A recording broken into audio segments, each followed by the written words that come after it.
విడు మొరటోడు అని వాళ్ళు వీళ్ళు ఎన్నెన్ని అన్న పసి పిల్లవాడు నవాడు.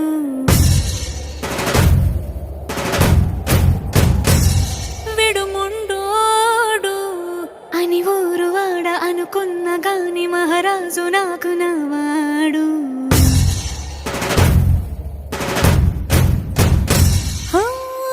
మాట పెడుసైనా మనసులో వెన్న రాయిలా ఉన్నవాడిలోన దేవుడెవరికి తెలుసును నాకన్నా.